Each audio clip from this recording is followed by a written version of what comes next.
My stepmother's rings caught the light a second before they slashed my cheek. I tasted blood and peppermint gum as she hissed at me to sign the papers.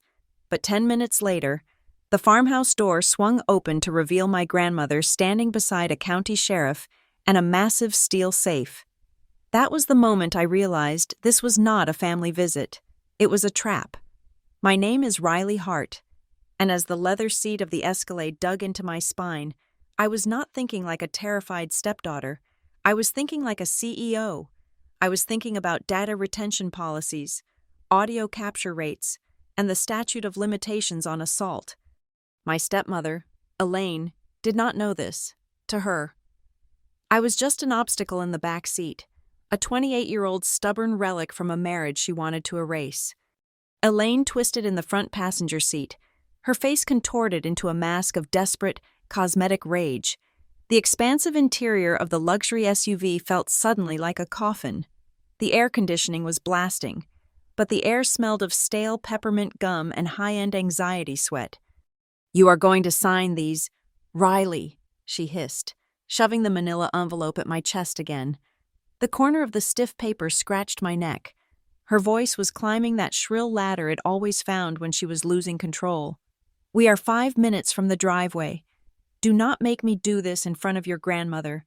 She is frail. She is confused. She does not need to see you being difficult." I looked down at the envelope.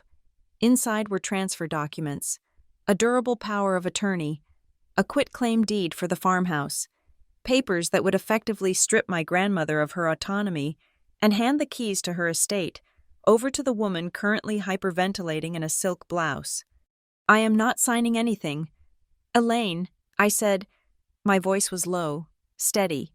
It was the voice I used in boardrooms when explaining to a client that their entire database had been compromised. "I told you back in the city.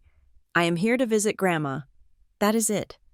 Elaine made a sound that was half growl, half sob. Caleb, my stepbrother, tightened his grip on the steering wheel. He was 30 years old, wearing a polo shirt that cost more than my first car, and he looked like he wanted to be anywhere else on earth. "Just sign the papers, Riley," Caleb muttered, keeping his eyes on the gravel road that wound toward Maple Ridge. "Mom is right. Grandma is losing it. We need to protect the assets.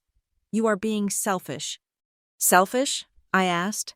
"I built a company from a laptop in a dorm room to a forensic security firm valued in the 8 figures. I do not need Grandma's money. That is why you are panicked. Caleb, because you do." That was the spark. Elaine snapped. It happened fast, a blur of motion that defied the seatbelt restricting her. She lunged over the center console, her body twisting awkwardly, her arms swinging back with a violence that shocked the air out of the cabin. Her hand connected with the side of my face. It was not a cinematic slap. It was messy. It was brutal. The heavy diamond setting of her wedding ring, my father's ring, raked across my cheekbone. The impact knocked my head against the side window with a dull thud. I tasted copper instantly, blood inside my cheek. But she was not done. Before I could raise my hands, she grabbed a fistful of my hair, yanking my head forward, forcing me to look at her. Her eyes were wide, manic, stripped of the socialite veneer she wore like armor. "You ungrateful little brat," she screamed, shaking my head. "I put a roof over your head. I tolerated you. You will not ruin this family. You will sign." My scalp burned. My neck screamed in protest, but I did not scream. I did not hit back. Instead, I locked eyes with the small black device mounted on the windshield, just behind the rearview mirror. The dashcam. It was a high-end model, likely recording in 4K resolution with cabin audio enabled. The little red recording light was blinking. 1 blink, 2 blinks, 3 blinks. I did this for a living. I tracked digital footprints. I built cases against corporate spies and identity thieves using fragments of data they thought they had deleted. And Elaine, in her blind, entitled fury, had just handed me the most damaging piece of evidence imaginable. "Elaine," I said, my voice shaking slightly from the pain but clear as a bell, "you are assaulting me." She let go of my hair as if it were burning her. She slumped back into her seat, breathing hard, adjusting her blouse. The silence that filled the car was heavy, suffocating. Caleb looked in the rearview mirror, his face pale. Mom. Jesus. She made you do it, Elaine said, her voice trembling, instantly pivoting to victimhood. She knows how to push my buttons. Look at her, sitting there so superior. Fix your hair, Riley. Do not let your grandmother see you like that. I reached up and touched my cheek. My fingers came away with a smear of blood. The ring had broken the skin. I did not fix my hair. I left it messy. I left the blood on my cheek. We are pulling in, Caleb warned, his voice tight. Everyone act normal. Please, just act normal. The SUV crested the hill, and the farmhouse came into view. It was a large, white structure, weathered by decades of Midwestern winters, sitting stoically against a backdrop of cornfields that stretched to the horizon. This was the place where I had learned to code on a dial-up connection while Grandma baked bread. It was the only place that had ever felt safe. But as Caleb crunched the tires over the gravel driveway, I felt a knot of dread in my stomach. Elaine was right about one thing. Grandma was old. If Elaine could physically attack me, what had she been doing to Grandma behind closed doors? What kind of coercion was waiting inside that house? Elaine checked her makeup in the visor mirror, wiping away her rage, painting on a smile. She turned to me, her eyes hard again. One word. Riley, one word about this, and I will tell your father you attacked me. I will ruin that little company of yours. Do you understand? I said nothing. I just clutched the envelope tighter. The car stopped. We got out. The air smelled of drying hay and impending rain. My face was throbbing, a hot pulse matching the beat of my heart. Coming, Mother? Caleb asked, trying to sound cheerful as he walked toward the porch. Elaine smoothed her skirt, grabbed her designer bag, and marched toward the house, her heels clicking on the paved walk. I trailed behind, the ghost at the feast. I expected to see Grandma sitting in her rocking chair, maybe wrapped in a shawl, looking confused and happy to see us. That was the image Elaine had sold us. The senile matriarch who needed saving. But the porch was empty. Elaine reached the front door. She did not knock.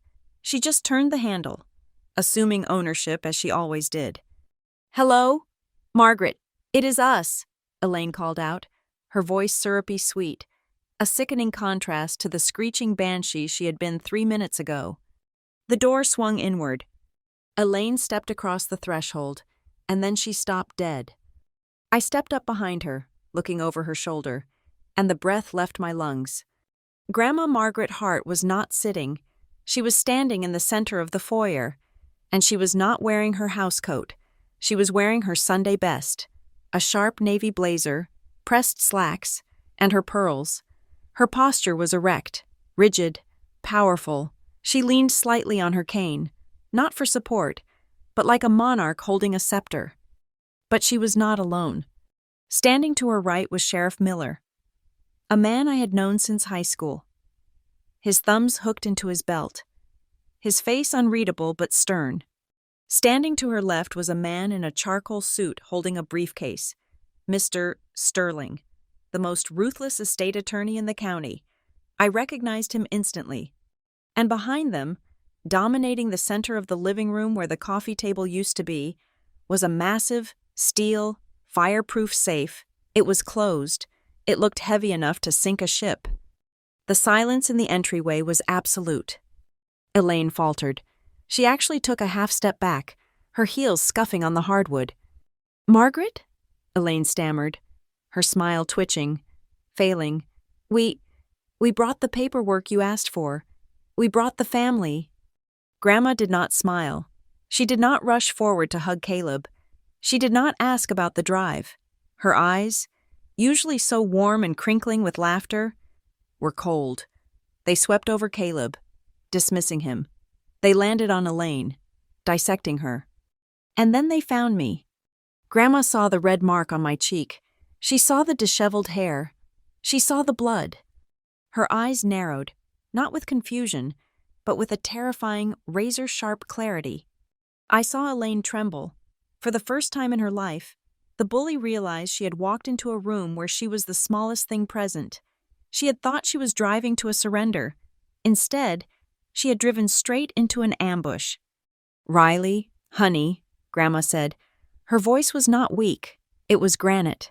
"Come inside." She shifted her gaze back to Elaine. It was a look that stripped Elaine naked, peeling away the lies, the pretenses, the fake concern. "We are finally going to put everything in writing," Grandma said. Elaine opened her mouth to speak, to spin some web, but the sheriff took a step forward. The floorboards creaked under his boots. The sound was a warning. I walked past Elaine. I walked past Caleb, who stood frozen with his mouth slightly open. I stepped over the threshold, moving from the enemy territory of the driveway into the fortress of the house. As I passed the sheriff, he reached out and took the door handle. He looked at Elaine, then at me, and gave a sharp, imperceptible nod. Then he closed the door. The sound of the latch clicking into place echoed through the hallway like a gunshot. It was final. It was heavy. It was the sound of a trap snapping shut. Elaine was inside now, and she had no idea what she had just started. The sound of the lock clicking shut. In the present echoed a sound I had heard 1,000 times in my head. It was the sound of a door closing on my childhood. To understand why I stood in that foyer with a bleeding cheek and zero surprise, you have to understand that Elaine did not storm into our lives with a weapon. She came in with a casserole and a label maker. My mother died when I was 12. 2 years later, my father, a man who could fix a diesel engine but could not figure out how to grieve, met Elaine. She was a real estate agent with perfect highlights and a terrifying amount of beige paint samples. She did not abuse me. She did not lock me in closets. She did something far more insidious. She edited me. It started slowly. A month after she moved in, I came home from school to find the living room reorganized. The eclectic, messy warmth my mother had cultivated was gone, replaced by stiff, uncomfortable furniture that looked good in photographs but felt cold to the touch. The photos of my mother on the mantel were gone. When I asked about them, Elaine smiled that tight, pitying smile. "We put them in storage for safekeeping. Riley," she told me, "we want your father to look forward, not backward. Do we not want Daddy to be happy?" It was always about we. It was always about Daddy. By the time I was 16, I felt like a guest in my own home. Elaine managed the household finances to help Dad, which meant she controlled every dime. When I asked for money for a coding boot camp, she sighed and opened a spreadsheet to show me how tight things were. "We just cannot justify that expense. Riley," she said, her hand resting on my father's shoulder, "maybe you should look into a receptionist course. Something practical. You have such a pretty smile when you try." 2 weeks later, she leased a brand new luxury sedan because she needed it for her image to sell houses. The only person who saw through the staging was Grandma Margaret. Grandma lived an hour away, in the farmhouse we had just arrived at. She was the only person who did not treat Elaine like a savior. Every other weekend, I would escape to Grandma's house. I expected cookies and sympathy. Instead, I got lessons in survival. Grandma did not teach me how to bake. She taught me how to read a contract.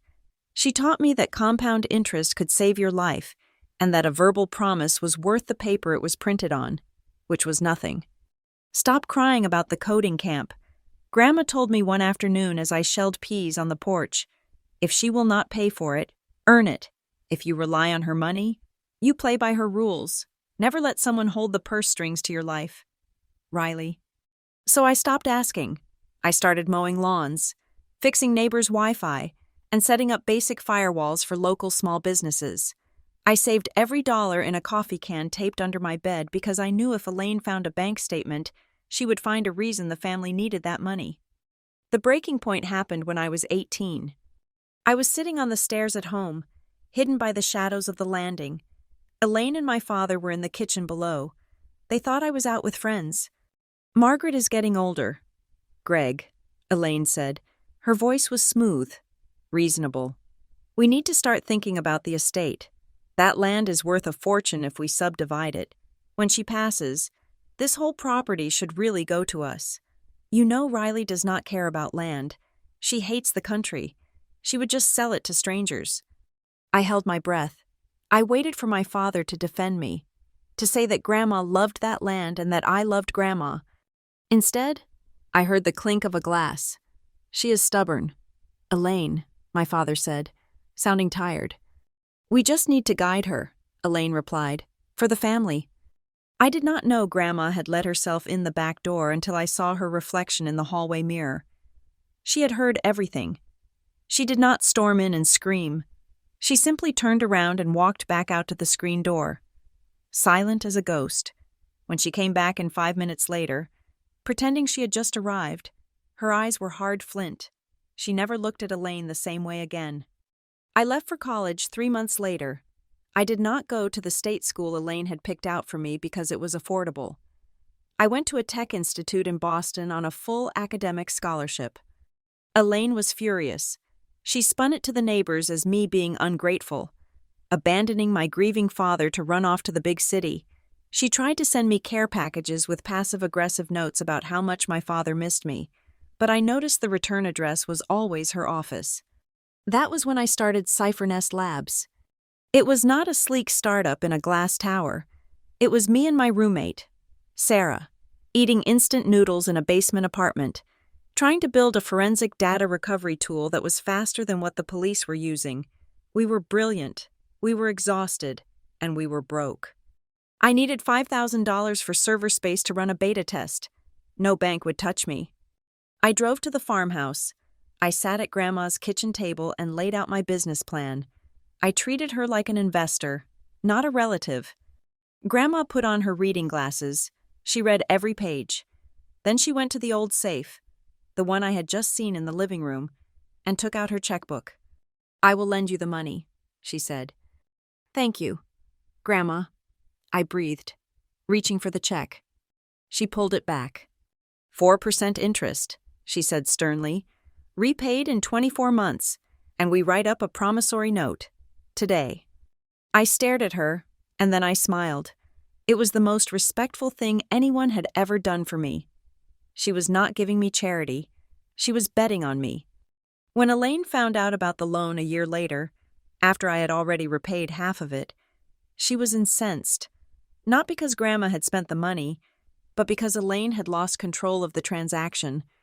It is just a cute little app, Elaine sneered at Thanksgiving dinner, waving her wine glass. I do not know why you are bothering poor Margaret with your little computer games. She needs that money for her care. Riley, you are taking advantage of the elderly. Cyphernest was already securing contracts with regional banks, but to Elaine, it was just a hobby that distracted me from my duties as a daughter. As the company grew, my visits home became shorter. I was working 18-hour days. Elaine weaponized my absence. She began a whisper campaign in the family. Riley is too big for us now. Riley thinks she is better than this town. Riley has abandoned her father. Simultaneously, she began working on Dad about Grandma. Margaret is repeating herself. Greg, Margaret forgot to pay the electric bill. I think she's getting confused.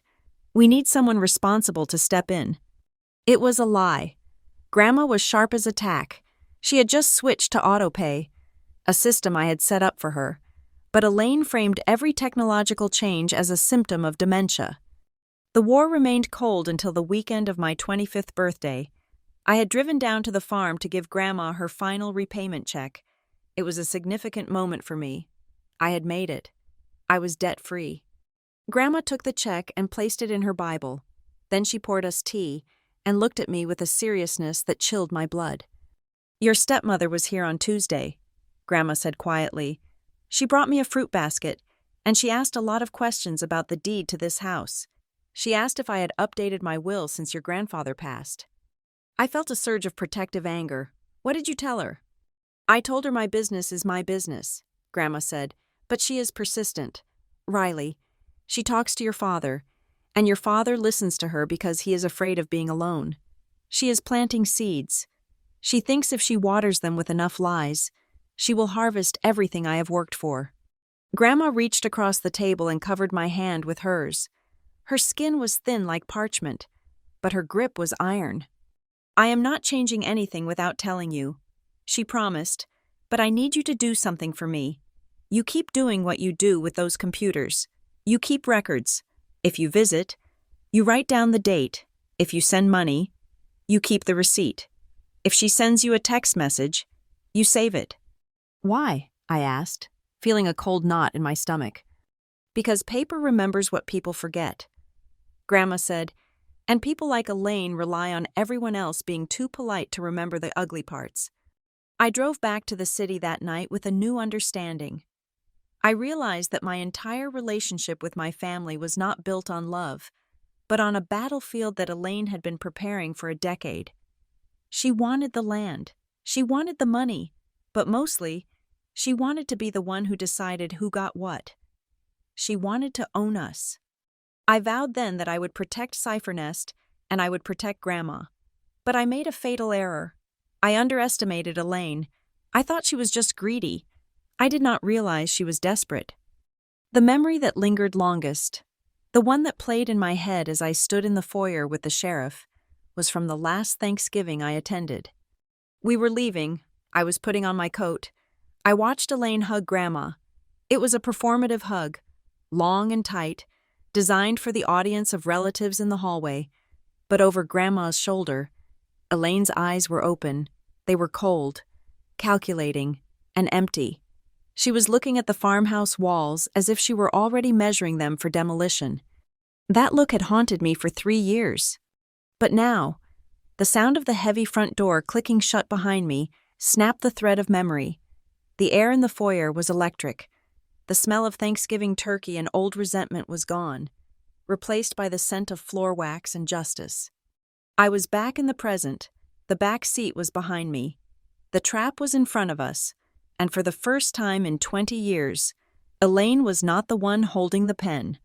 The years following college were a blur of caffeine, server racks, and the kind of exhaustion that settles deep in your marrow. While Elaine was busy curating her image as the matriarch of a happy blended family, I was busy building a fortress.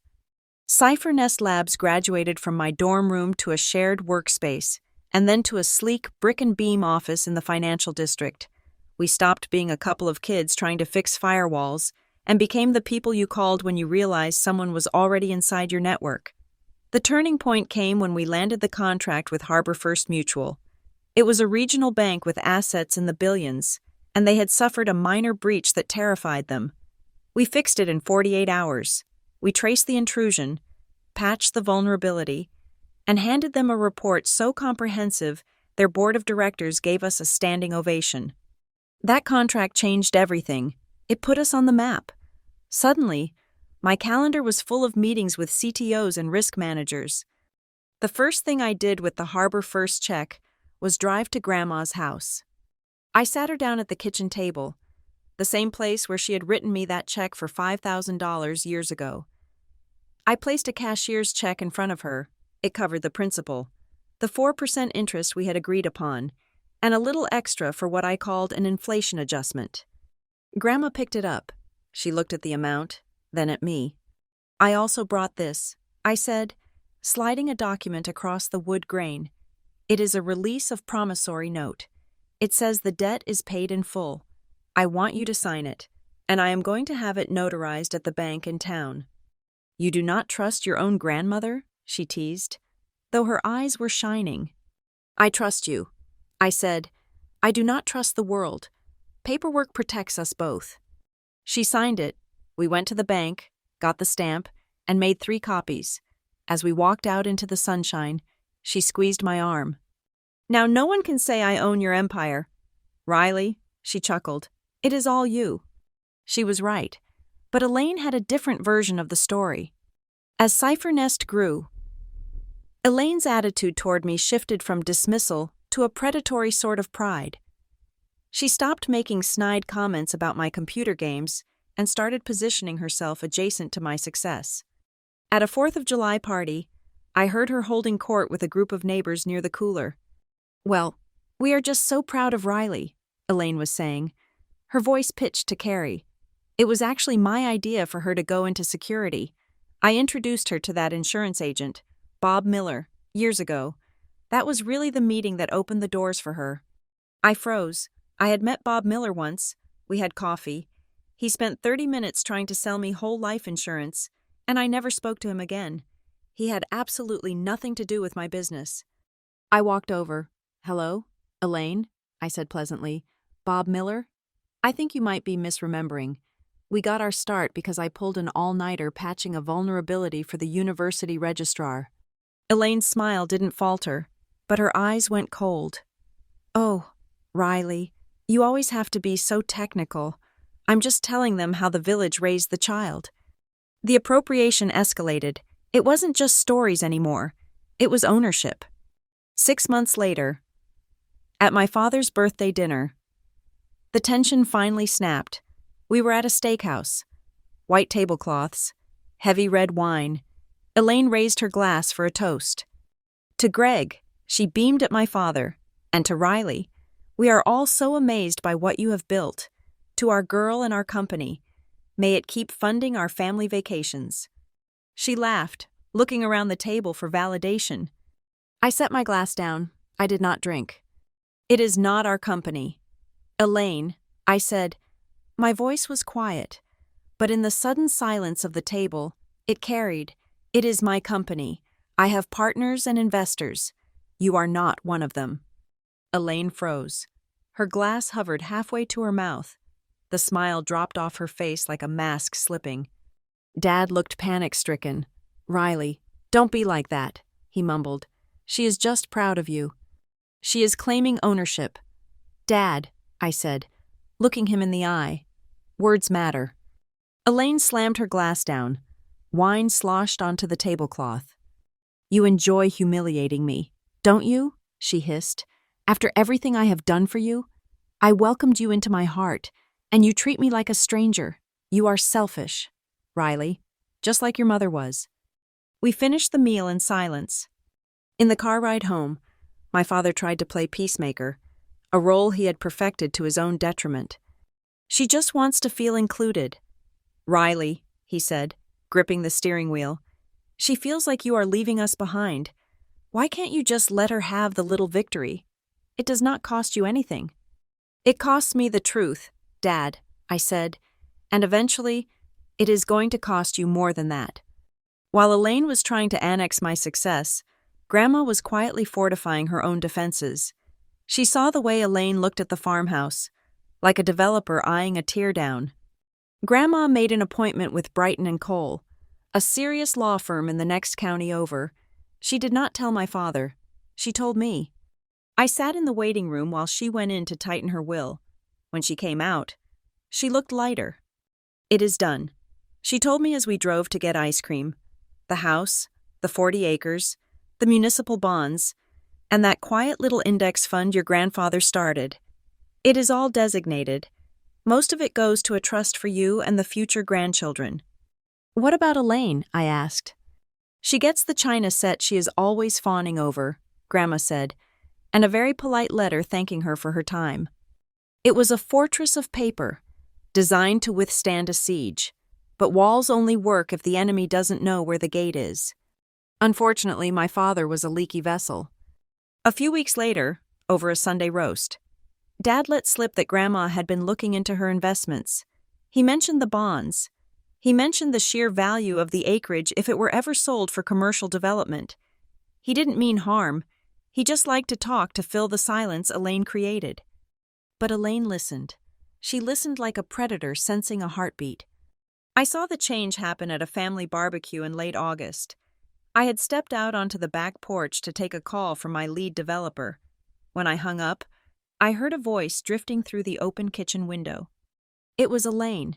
She was on the phone, likely with her sister. "I am telling you, it is millions," Elaine was saying. Her voice was low, vibrating with greed. "The land alone is worth a fortune, and she has these bonds just sitting there. After everything I have done, driving her to doctors, pretending to listen to her boring stories, I am not walking away with nothing when that old woman passes." There was a pause as the person on the other line spoke. "No," Elaine snapped. "Riley thinks she is the golden child because she made some money. But she is hardly ever here.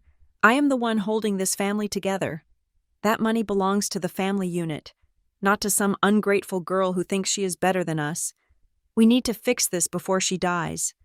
I stepped away from the window, my heart hammering against my ribs. It wasn't just jealousy anymore. It was a plan. The confrontation came 2 days later. Elaine cornered me in the hallway of my father's house. She had a folder in her hand.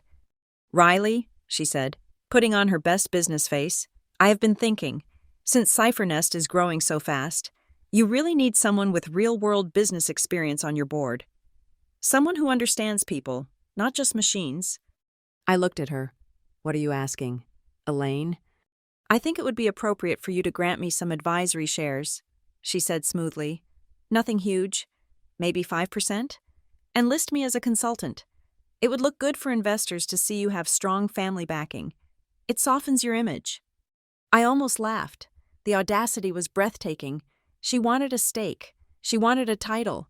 She wanted a legal foothold in the company I had built from nothing. "No," I said. Her smile faltered. "Excuse me?" "No," I repeated. "I do not need a consultant. Elaine, and I am definitely not giving away equity to family. My investors would laugh me out of the room." Her eyes narrowed. It was the same look she had given Grandma at Thanksgiving. The mask was gone. "You are making a mistake," she said softly. "You think you are untouchable because you have money now, but family is the only thing that matters. Riley, and you are pushing yours away. You might find yourself very lonely when things get difficult." "Is that a threat?" I asked. "It is advice," she said, and walked away. She stopped angling that day. She started plotting. The first shot was silent. It didn't come with a bang, but with a ping. I was back in the city, working late on a forensic audit for a client. My phone buzzed on the desk. It was an automated alert from the security system I had set up for Grandma's online accounts, a system Elaine didn't know existed. Security alert.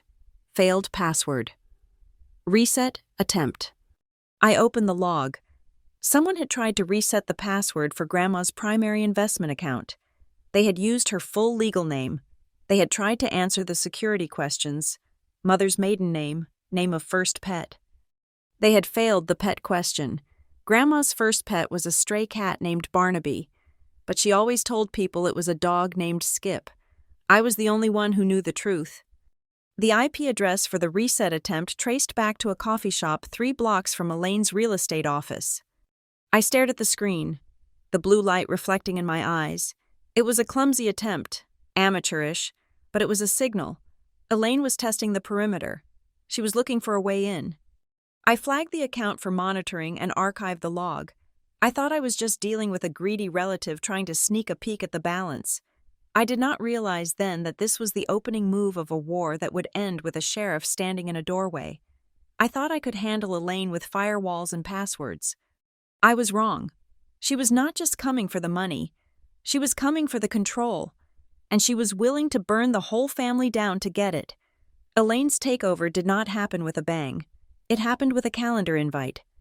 Over the next few months, my stepmother began a campaign of aggressive benevolence. She started driving Grandma to her cardiologist appointments, her eye exams, and Sunday service, to the outside world. She was the saintly daughter-in-law stepping up when the elderly matriarch began to slow down. She would stand in the church parking lot, adjusting Grandma's shawl with a little too much fuss, sighing loudly enough for the deacon to hear about how exhausting it is to manage 2 households. But someone has to do it. It was a performance art piece titled The Concerned Caregiver. The narrative she was constructing was subtle but dangerous. She began telling the neighbors that Grandma was slipping, a forgotten name here, a lost set of keys there. Elaine magnified these normal hiccups of aging into a diagnosis. She was building a case for incompetence, brick by brick. The real move, however, came on a rainy Tuesday in November. I was in my office in the city, dissecting a phishing attack for a logistics firm. When I got the call, it was 10:30 at night. "Riley?" Grandma's voice was a whisper. I could hear the hum of her refrigerator in the background. "Grandma? Is everything okay?" I sat up, waving my team out of my glass-walled office. I think I did something foolish today, she said. Her voice wavered. Elaine came over. She said the electric company and the water board were changing their billing systems. She brought a whole stack of papers. Riley. She said I needed to sign them so she could spend hours on the phone sorting it out for me, so I would not have to worry. My stomach dropped. Just utility forms? There were so many. Grandma said she was rushing me. She kept looking at her watch, saying she had to pick up Caleb.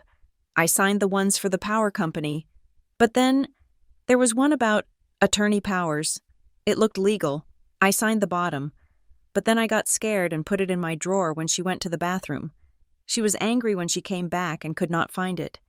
I closed my eyes, pinching the bridge of my nose. Do not sign anything else. I'm coming down this weekend. That night, I did not sleep.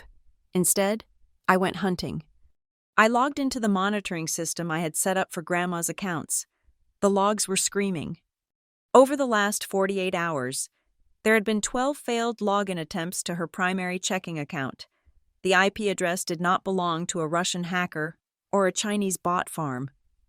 It belonged to Prestige Realty, Elaine's office. Whoever was behind the keyboard was guessing.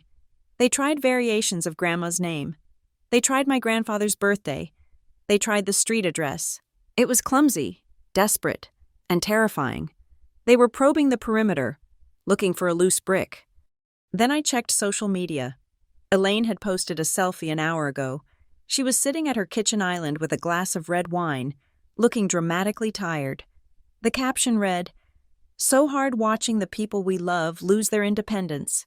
Spent all day sorting out paperwork for my mother-in-law because she just cannot manage it anymore. It is a thankless job when others are too busy chasing money to help family. But I will always be there." The post had 40 likes. Comments from neighbors read, "You are an angel, Elaine, and so sad when the grandkids forget where they came from." She was not just stealing Grandma's agency, she was stealing the narrative. She was painting me as the cold, absent tech CEO and herself as the martyr. I drove down on Saturday morning. I did not call ahead to Elaine. I went straight to the farmhouse. Grandma looked smaller than I remembered. The stress of the week hung on her shoulders. We sat at the kitchen table, and she pushed a folder toward me. "Here is what she left," Grandma said. I opened it. My breath hitched. Mixed in with a generic form from the water department was a document titled General Durable Power of Attorney. This was not about paying bills. This was a nuclear weapon. I read through the clauses. If fully executed, this document would grant Elaine the authority to access bank accounts, sell real estate, change beneficiary designations, and make medical decisions. It essentially declared Grandma incompetent and appointed Elaine as her proxy for all earthly matters. Grandma had signed the signature line on the last page. But, and this was the miracle, the notary block was empty, and the witness lines were blank. She took it out of the stack before Elaine could get Caleb to sign as a witness. I realized. "Grandma," I said, keeping my voice level, "do you know what this paper does?" She picked at the tablecloth. She said it would let her write checks for the plumber if I fell ill. I took her hand. "Grandma, this lets her sell this house. This lets her empty your savings. This lets her put you in a nursing home against your will and use your money to pay for it." Grandma's face went pale. She pulled her hand back, covering her mouth. "Why?" she whispered. "Why would she do that?" "Because she thinks she deserves it," I said. Grandma looked out the window at the cornfields. She has been saying, "She says it is not fair that I have so much land just sitting here. She says Caleb is struggling to buy a house. She says you have your big company and you do not need anything. She makes me feel guilty. Riley, like I am hoarding things." This was the weapon I had not anticipated. Guilt. Elaine was using Grandma's own kindness against her. I took the power of attorney document and fed it into the shredder I had bought her for her home office. The sound of the blades chewing through the paper was the most satisfying thing I had heard in my... "We are not going to fight her with arguments. Grandma," I said, "we are going to fight her with better paper." I made a phone call to a law firm in the next county, Brighton and Cole. I knew them by reputation. They were expensive, shark-like, and utterly uninterested in small-town gossip. They were exactly what we needed. I told Grandma to put on her coat. "Where are we going?" she asked. "To clean up the mess," I said. We drove 40 minutes to the law offices. It was a Saturday. But Mr. Brighton had agreed to meet us when I mentioned the size of the estate and the urgency of the threat. Mr. Brighton was a man who looked like he was carved out of mahogany, stiff, expensive, and solid. He listened as I explained the situation. He looked at the shredded remains of the document I had brought in a baggie, just in case we needed proof of what she attempted. He frowned, tapping a gold pen against his desk.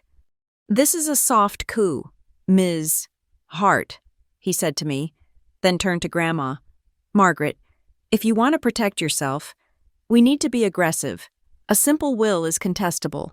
A power of attorney can be forged or coerced again. We need a living trust." "What is the difference?" Grandma asked. "A trust is a fortress," he explained. "We title the house, the land, and the accounts into the trust. You are the trustee while you are alive and able, but the moment you are deemed incapacitated by two independent doctors, not by a greedy relative, the successor trustee takes over, and we name the successor trustee today." Grandma looked at me. "I want Riley." "Elaine will not like that," Mr. Brighton warned. "I do not care what Elaine likes," Grandma said, her voice finding that steel I loved. "She tried to trick me. Mr. Brighton, she treated me like a child. I want it locked down. I want it so tight she cannot pry a single dollar out with a crowbar." Mr. Brighton smiled, a rare sharp expression. "We can do that," he said. We spent the next 3 hours drafting. We created the Hart Family Trust. We drafted a sweeping revocation of power of attorney, explicitly naming Elaine and voiding any document she might have coerced Grandma into signing in the past or future. We drafted a healthcare directive that named me as the sole decision-maker. But the masterstroke was the bad actor clause. Mr. Brighton suggested it. It stated that if any beneficiary challenged the validity of the trust, their share would be automatically forfeited. Since Elaine was not a beneficiary, we added specific language noting that she had been intentionally omitted, not forgotten, to prevent her from claiming it was an oversight. By the time we left the office, the sun was setting. Grandma looked tired, but she stood taller. She held the heavy binder of documents against her chest like a shield. "Riley," she said as we got into the car. "Yeah, Grandma?" "She does not know, does she?" "No," I said. "She thinks she just misplaced that paper. She thinks she still has time to work on you." Grandma looked at the binder. Let her think that. Let her think she is winning.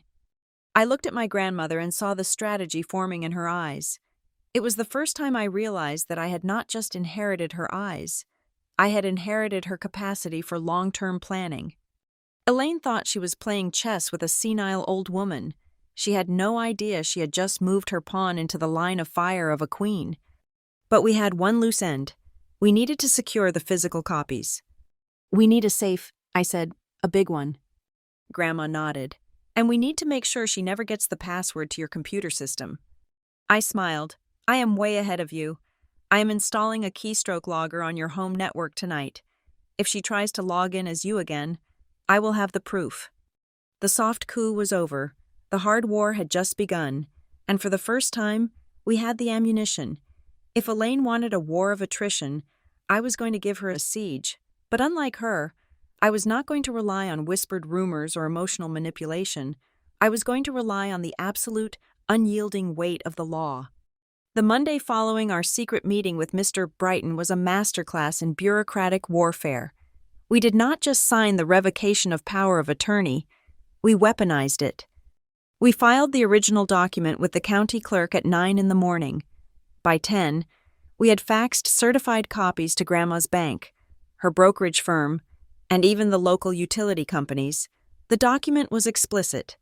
It stated that Elaine Hart had zero authority to speak for, sign for, or make decisions on behalf of Margaret Hart. We included a time-stamped cover letter instructing these institutions that any attempt by Elaine to access information should be flagged as potential fraud.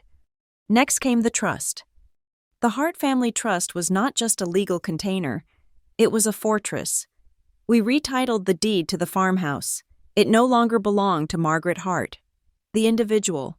It belonged to the trust, the 40 acres of prime farmland, the mineral rights, the municipal bonds. Everything was swept inside the castle walls. And the gatekeeper was me. Mr. Brighton had drafted the terms with ruthless precision. As the successor trustee, I had a fiduciary duty to protect the assets. But more importantly, the trust included a specific clause regarding undue influence. It stated that any attempt to coerce the grantor, Grandma, into changing the terms would automatically trigger a forensic audit.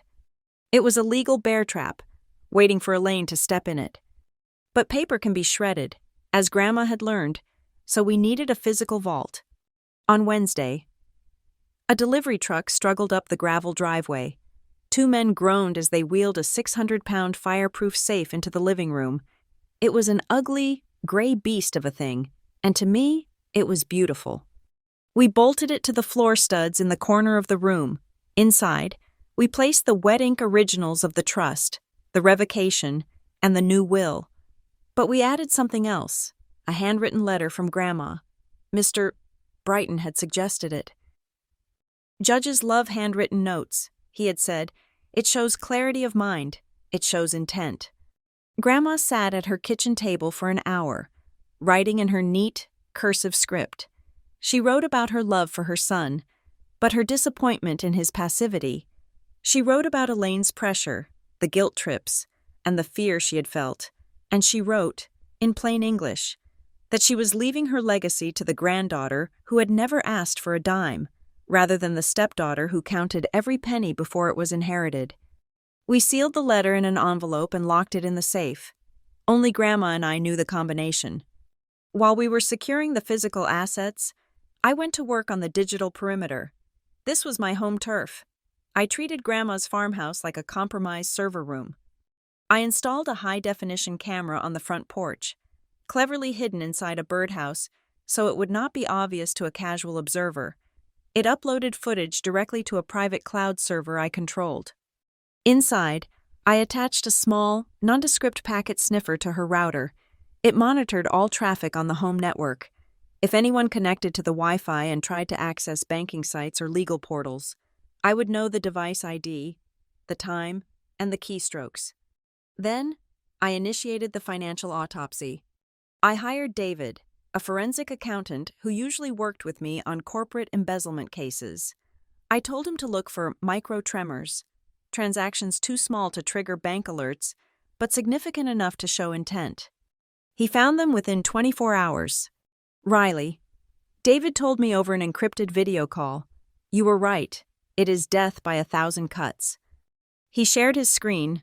There were transfers of $20, $50, $100, all moved from Grandma's checking account to a PayPal account, linked to an email address I recognized as one Elaine used for consulting. "She is testing the water," David explained. "She does these small transfers to see if anyone notices. If they go through, she escalates." But the smoking gun was a PDF David found in the deleted items of Grandma's cloud storage, an account Elaine had access to before I locked her out. It was a beneficiary designation form for Grandma's life insurance policy. It had been filled out electronically. The primary beneficiary had been changed from estate to Elaine Hart. It was dated 3 weeks ago. It was never signed, likely because Grandma had walked in or the printer had jammed, but the metadata showed exactly who had created the file. The author tag read, Elaine H. iPad. I saved the file. I saved the logs. I saved the transfer receipts. I created a digital folder on my secure server and named it Hart vs. Elaine, Evidence. The final piece of our defense was the voice itself. On Saturday afternoon, with the sunlight streaming through the sheer curtains, I set up a tripod in the living room. I used a high-quality microphone. Grandma sat in her favorite armchair. She wore her blue Sunday dress. She looked into the lens, her face serious. "State your name and today's date," I said from behind the camera. "Margaret Louise Hart," she said clearly. It is November 14th. Grandma spoke for 20 minutes. It was not a script. It was a declaration of independence. She looked directly at the camera and explained, with heartbreaking lucidity, exactly what she had done and why. "I am not confused," she said to the lens. "Addressing a future judge or jury, I know exactly who is in my family and who is in my bank account. I am choosing to protect what my husband and I built. Elaine thinks I am feeble. She is going to find out that I am just polite, and I am done being polite."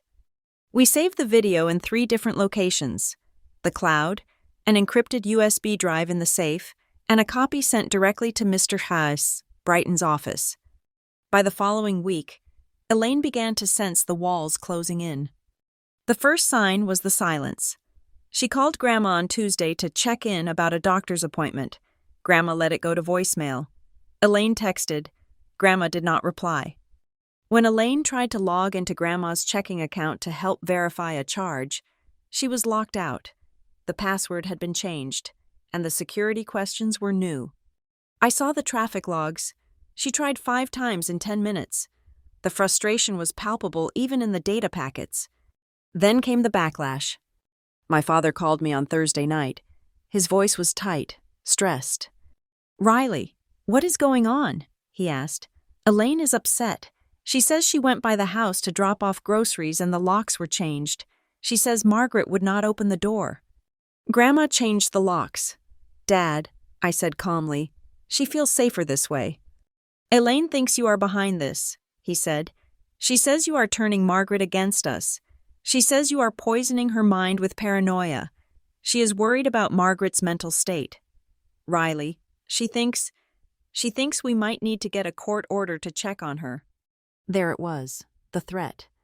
"She can try," I said, "but Grandma is fine. She is just busy." I hung up and immediately checked the network logs again. I wanted to know how serious Elaine was. I did not have to wait long. Later that night, the packet sniffer picked up a Google search from a device connected to the guest Wi-Fi at my father's house, Elaine's iPad.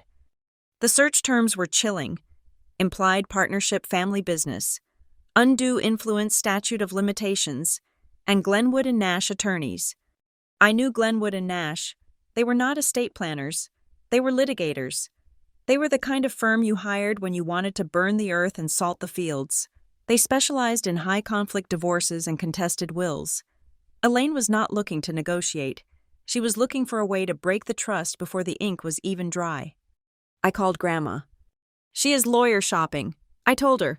"She is looking for someone to argue that I manipulated you." Grandma was quiet for a moment. I could hear the rhythmic thud of her cane on the floorboards. She was pacing. "Let her look," Grandma said. Her voice was not trembling. It was angry. "Grandma, if she hires Glenwood, they will be aggressive. They will depose you. They will try to make you look senile in front of a court reporter. I spent 40 years married to a man who would not let me write a check without his permission." Grandma said, "And I spent 10 years letting a woman treat me like a child because I wanted peace. I am done with peace, Riley." I heard the cane hit the floor again, harder this time. "If she is going to come for you," Grandma said, "she has to get through me first, and I am not dead yet." The section ended with an image that stuck with me. I watched the live feed from the living room camera I had installed. It was late. Grandma should have been in bed. Instead, she was in the hallway. She was walking up and down the length of the corridor, gripping her cane, her back straight, her chin up. 1 lap, 2 laps, 3 laps. She was not pacing out of anxiety. She was training. She was building her stamina. She was practicing walking without a falter, without a stumble, so that when the time came to walk into a courtroom or a deposition, no one could look at her and see a victim. I watched her for a long time, feeling a lump in my throat. Then I turned back to my monitor. I opened the folder marked Hart vs. Elaine. I dragged the new network logs into it. The file transfer bar filled up green. 100% complete.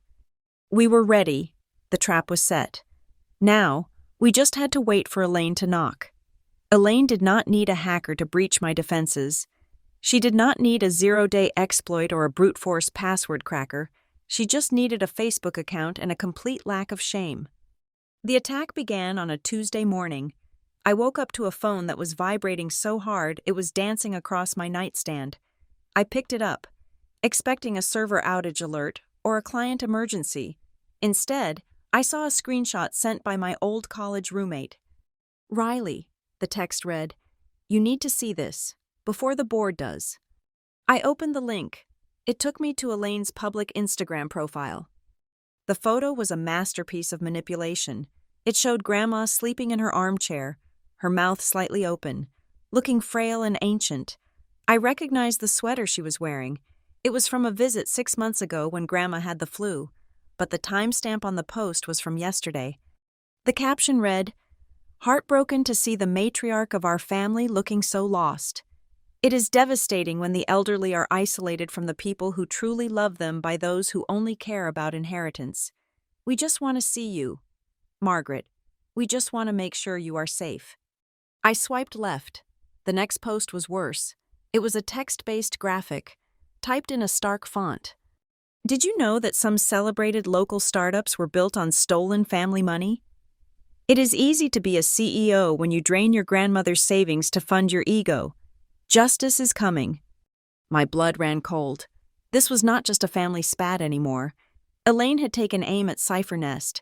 She was accusing me of embezzlement in a public forum. I drove to the office in a daze. When I walked through the glass doors of Cyphernest, the silence was heavy. My team, 20 brilliant engineers and analysts who usually greeted me with jokes or code problems, kept their heads down. They had seen it. Of course they had seen it. We were a digital forensics firm. Nothing stayed hidden from us. I went into my office and closed the door. My inbox was already bleeding red. The first email was from the compliance officer at a regional healthcare network, one of our oldest clients. "Dear Ms. Hart, we have been made aware of some concerning allegations regarding the financing of Cyphernest Labs. While we value our partnership, we need written assurance that the company is not involved in any legal disputes that could impact operations or solvency. Please advise." The second email was from a prospective partner, a cloud storage giant we had been courting for 6 months. They were supposed to sign a lucrative integration contract on Friday. "Riley, let's push the signing to next quarter. The legal team is worried about optics. Let's let the dust settle." Optics. That was the corporate word for, "we think you might be radioactive." I paced the length of my office, my heels digging into the carpet. I felt the same way I did during a live ransomware attack, cornered, adrenaline spiking, calculating the blast radius. Then came the leak. My cousin Jenny, who had always been closer to Elaine, forwarded a series of screenshots to a local gossip blog. They were from the extended family group chat, a chat I had muted years ago. Elaine had cherry-picked my responses. She posted a message where she asked, "Riley, can you come drive Grandma to the clinic this week?" And my response, "I cannot. I am in meetings all day."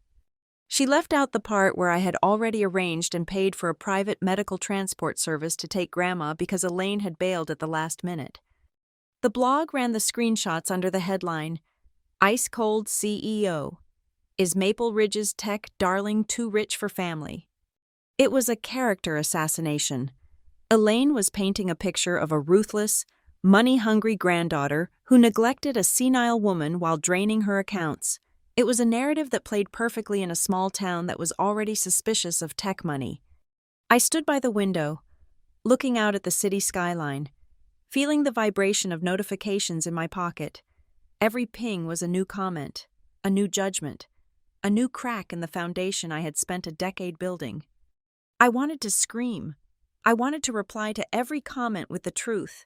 I wanted to post the bank statements showing I had repaid Grandma every cent with interest. I wanted to post the logs showing Elaine's attempted unauthorized access.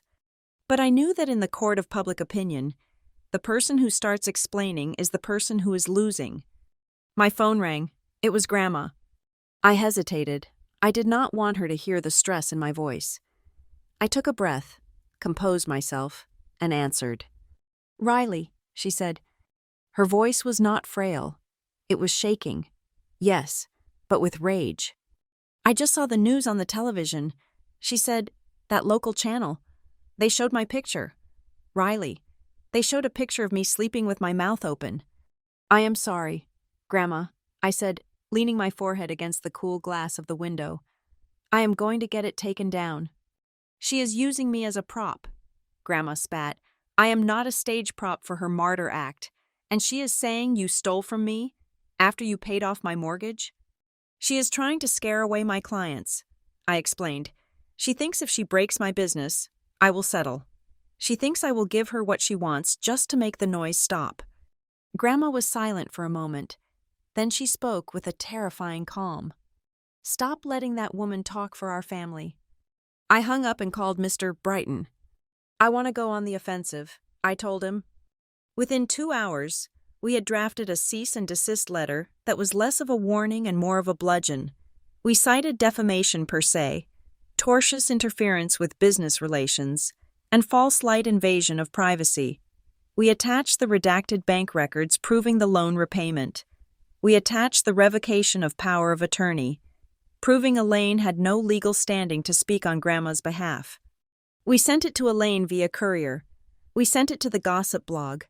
We sent it to the local news station. Then, I turned to my clients. I set up a webcam in my office. I checked the lighting.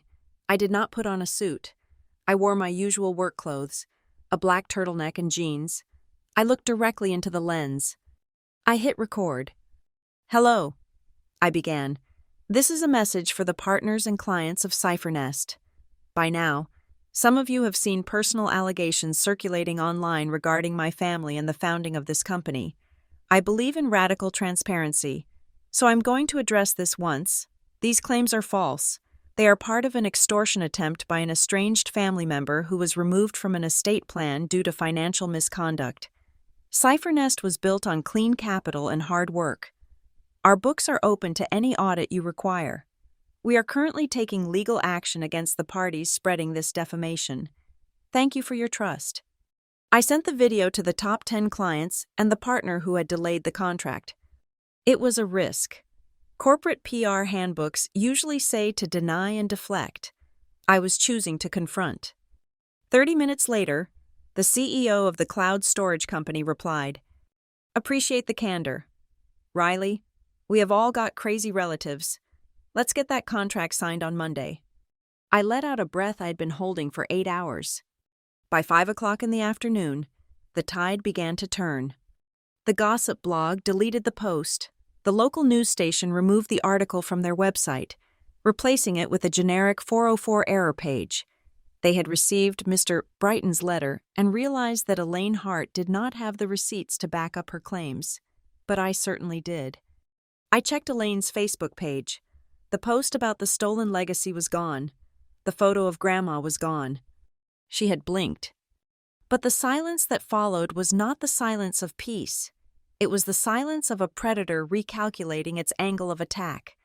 I sat in my office as the sun went down, the city lights flickering on below me. I was exhausted. I had won the skirmish. But the damage was done. My name had been dragged through the mud. There were still whispers in the comment sections. People who believed that where there was smoke, there must be fire. Then, a secure message arrived from a contact I had in the county clerk's office. A woman I had helped with an identity theft issue years ago. "Riley," the message read, "just thought you should know. A search request came through today on your grandmother's property records. It was filed by an associate at Sterling & Associates." I stared at the screen. Sterling & Associates. Elaine had fired the local family lawyer. She had leveled up. Sterling & Associates was a high-end, aggressive litigation firm known for tearing apart family businesses in divorce courts and probate battles. They were sharks who smelled blood in the water. Elaine was not retreating. She had realized that social media shaming was not enough to break me. Now, she was going to try to break me in a courtroom. My phone buzzed again. This time, it was a text from Elaine herself. It was the first time she had contacted me directly in weeks. "Family meeting." The text read, "Sunday at noon. Grandma's house. We need to settle this before the lawyers take everything." I stared at the words. It was a trap. I knew it was a trap. She wanted to get me in a room, away from my team, away from my data, and pressure me into a settlement. But she did not know about the cameras I had installed. She did not know about the trust. And she did not know that I was done playing defense. I typed a reply. I will be there. I put the phone down. The social media war was over. The real war, the one for the soul of my family and the safety of the woman who raised me, was about to move into the physical world, and I was going to bring every bite of evidence I had. Sunday morning arrives with a sky the color of bruised slate. The air is heavy with humidity, the kind that sticks your shirt to your back before you even leave the house. I am standing in my kitchen, staring at my phone.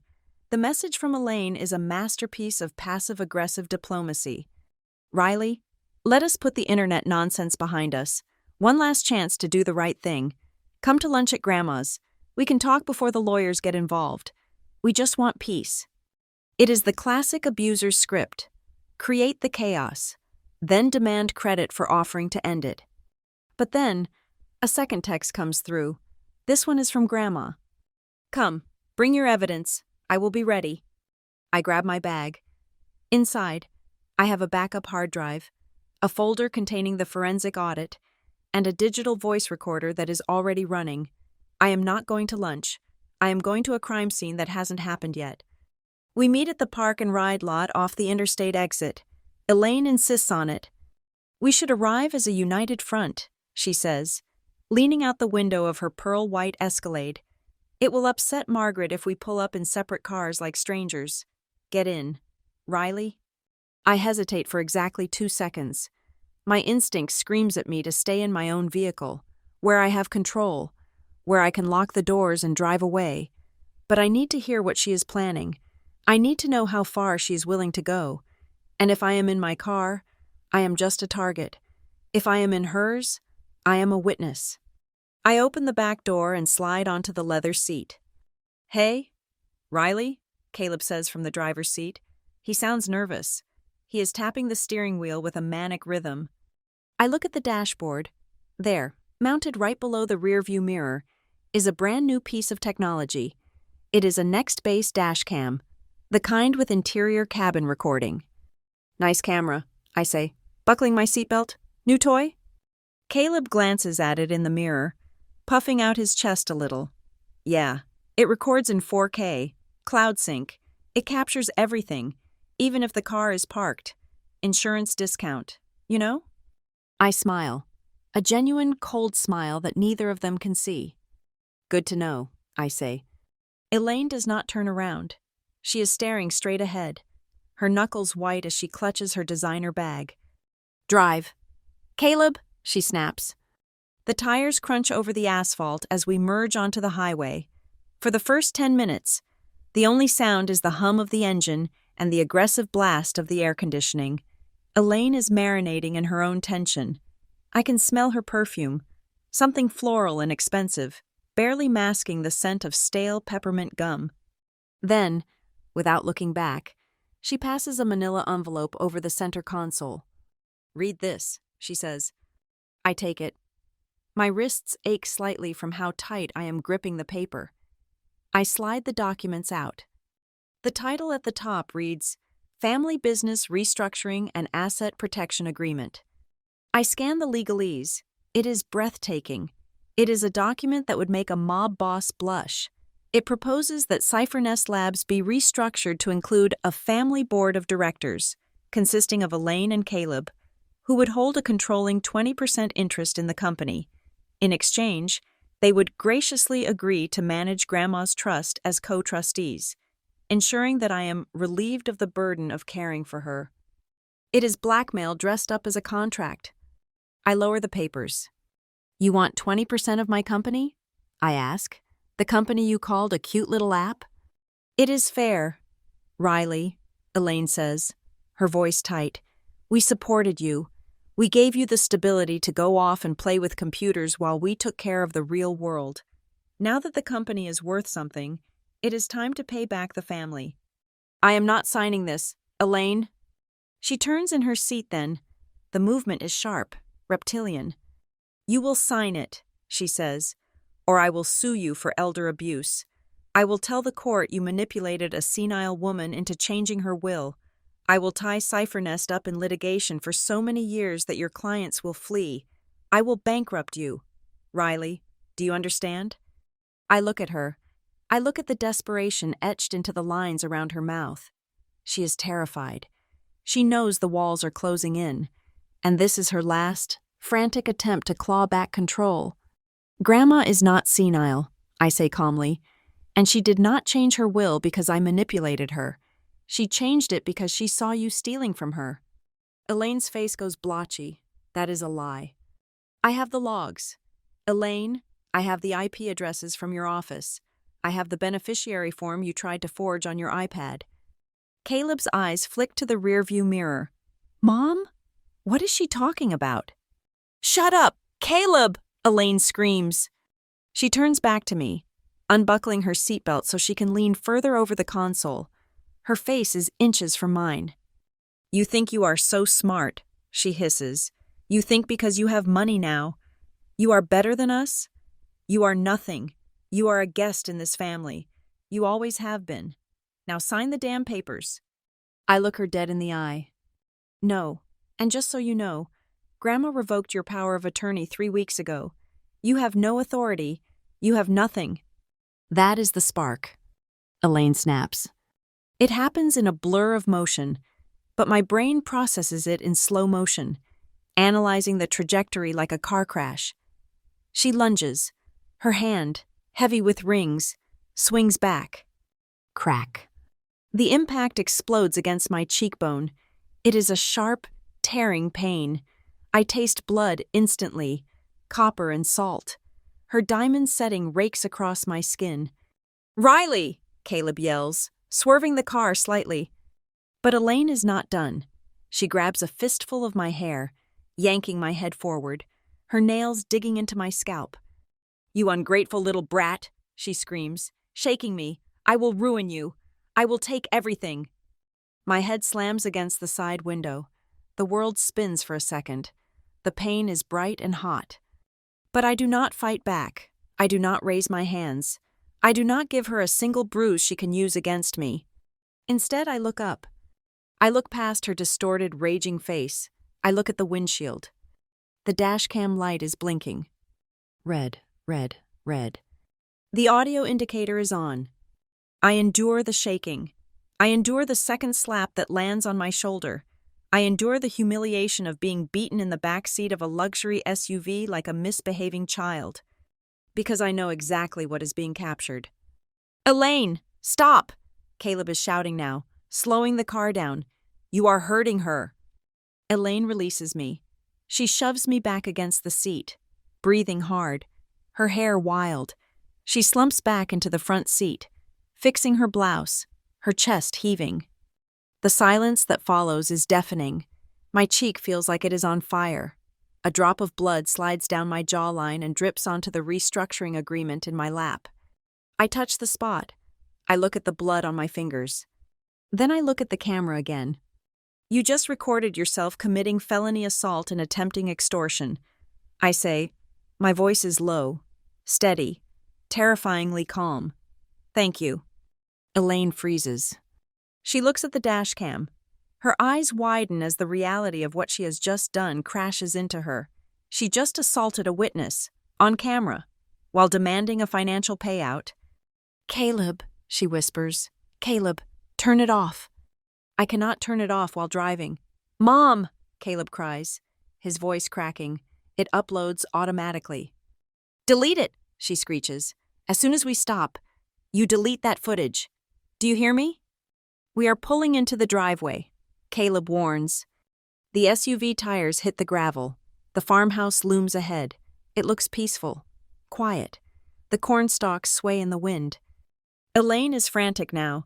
She is pulling a compact mirror out of her bag, wiping sweat from her upper lip, trying to reassemble the mask of the sane, loving stepmother.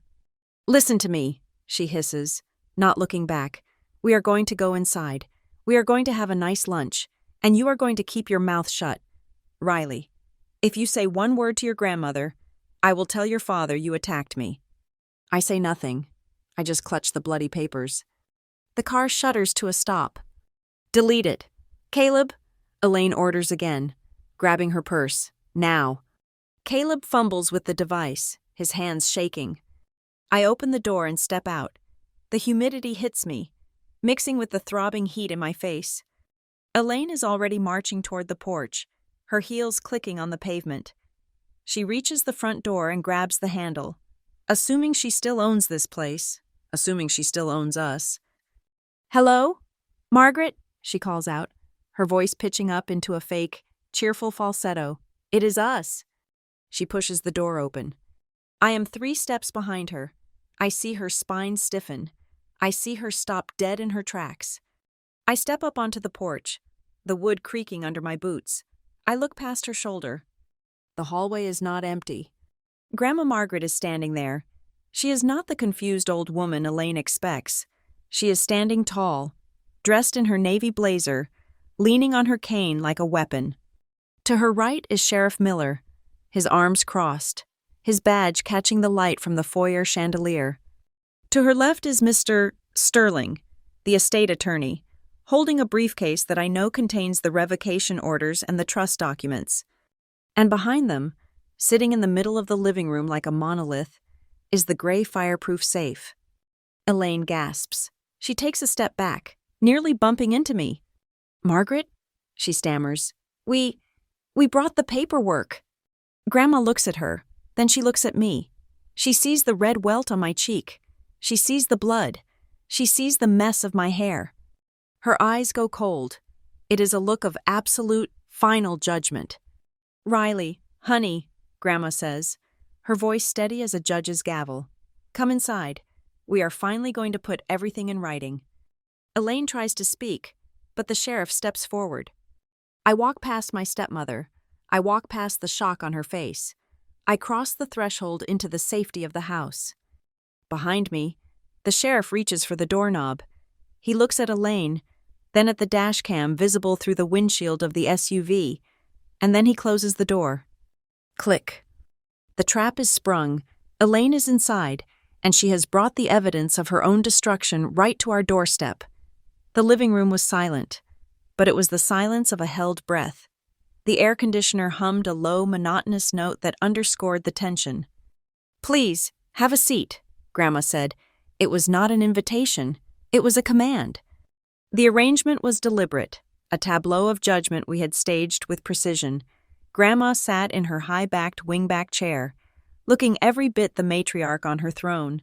To her right sat Ms. Delgado, the estate attorney, a woman with steel-rimmed glasses and a posture that suggested she did not lose arguments. To her left, leaning against the doorframe with his arms crossed over his chest, stood Sheriff Miller. We, the defendants and the plaintiffs, depending on who you asked, sat on the stiff floral sofa opposite them. The coffee table lay between us like a minefield. Elaine started talking before she had even fully seated herself. Her hands were fluttering, nervous birds seeking a perch. "This is absurd," she announced, her voice trembling with a cocktail of rage and adrenaline. "Margaret, I do not know what lies Riley has told you, but bringing the police into a family dispute is a new low, even for her." She gestured at me, wincing slightly as the movement pulled at her shoulder. She was sweating, her makeup starting to separate around her nose. "I have sacrificed everything for this family," Elaine continued, tears instantly welling up in her eyes. It was a practiced mechanism, a faucet she could turn on at will. "I have driven you to every doctor's appointment. I have managed your bills when you were too tired to look at them. I have kept this family together while Riley was off playing CEO in the city. And this is the thanks I get? An ambush?" She turned to my father, grabbing his hand with a desperation that turned his knuckles white. "Greg, tell your mother how hard I have worked to protect her assets. Tell her we are only here because we love her." My father looked pale, his eyes darting from the sheriff to the massive safe in the corner. "Mom," he started, his voice cracking. "Maybe we should just talk about this without all the formalities. Elaine is just upset." "Formalities are the only thing keeping me from pressing charges, Greg," Grandma said. Her voice was ice. So you will listen." Grandma nodded to Ms. Delgado. The attorney opened a thick leather binder. She did not look at Elaine. She looked at the documents in front of her. "Mrs. Elaine Hart," Ms. Delgado began, her voice crisp and dry. "On October 15th, a revocation of power of attorney was filed with the county clerk. It explicitly revokes any and all authority you previously held or claimed to hold regarding Margaret Hart's medical, financial, or legal affairs. It was notarized, witnessed, and stamped." Elaine stiffened.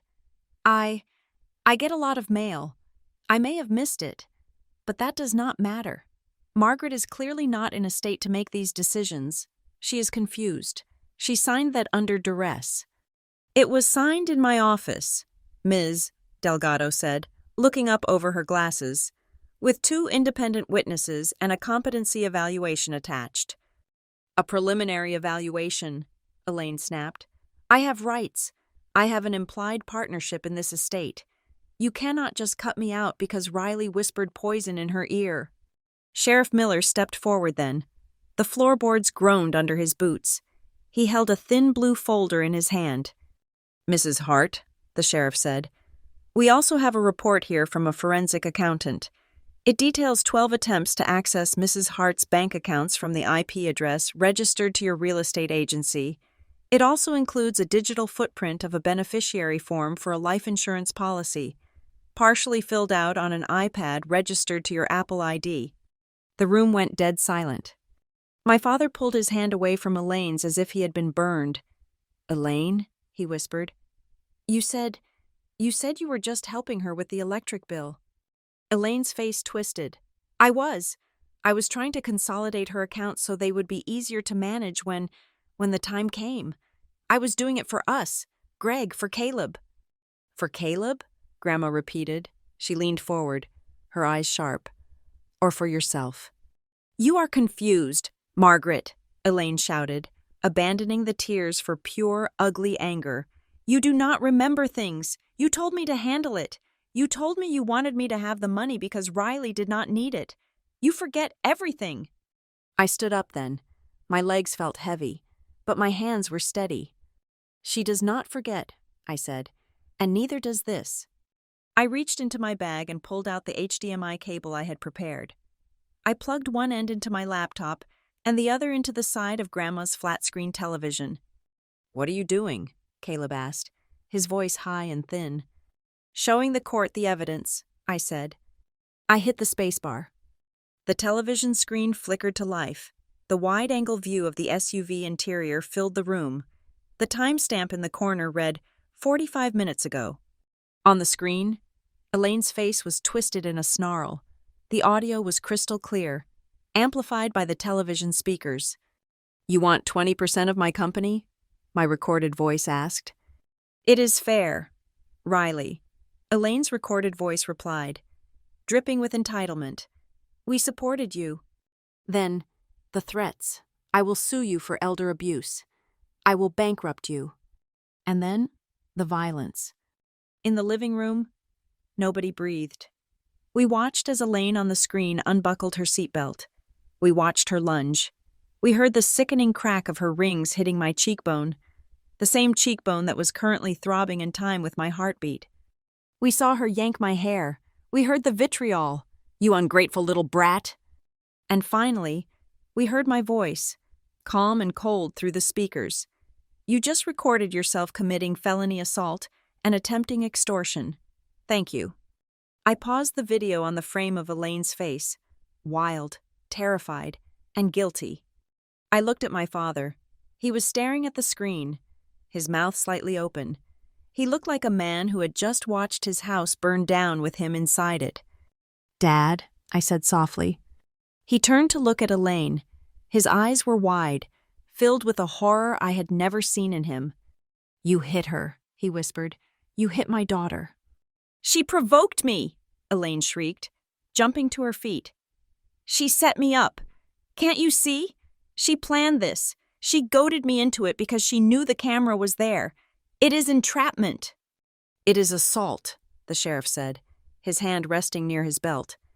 And since you crossed state lines with the intent to coerce a signature on a legal document, we might be looking at federal charges too. This is a sham, Elaine pointed a shaking finger at Grandma. Look at her. She is sitting there like a statue. She does not even know what day it is. Riley is puppeteering this whole thing. Grandma slowly reached for her cane. She did not stand up, but she shifted her weight, commanding the room. Today is Sunday, November 24th, Grandma said. Her voice was not loud, but it cut through Elaine's screaming like a razor. The Dow Jones closed up 1.2% on Friday. My checking account balance is $4,212.50. My heart medication is taken at 8 in the morning and 8 at night. Grandma looked directly at Elaine. I loaned Riley $5,000 on September 3rd. 10 years ago. She repaid me $5,408 exactly 24 months later. I remember every dollar, Elaine, and I remember every time you told me I was a burden. She turned to my father. Greg, she said, this is the woman you said would look after me better than my own granddaughter? This is the woman you let into my house? My father put his head in his hands. He began to weep, silent, heaving sobs of a man realizing he had been sleeping next to a monster. Elaine looked around the room, desperate for an ally. Her eyes landed on Caleb. Tell them, Caleb, she pleaded. Tell them how worried we were. Tell them we were just trying to protect the estate for the family. Caleb looked at the sheriff. He looked at the paused image of his mother assaulting me on the TV screen. He looked at the safe in the corner. The golden boy cracked. She told me, Caleb started, his voice shaking. She told me we had to get the signatures today. She said if we didn't, Riley would lock us out. Caleb, Elaine warned. She said we deserved the money, Caleb shouted, tears streaming down his face. She said Riley only built that company because we gave her a stable home. She said we had an implied partnership. I did not want to come today. Mom, I told you to stop. That is enough, Ms. Delgado said. She closed the binder with a snap. She stood up and walked around the coffee table, stopping a few feet from Elaine. Mrs. Hart, here is the reality. Ms. Delgado said. The Hart family trust is valid. It is irrevocable. Riley Hart is the sole successor trustee. You are not a beneficiary.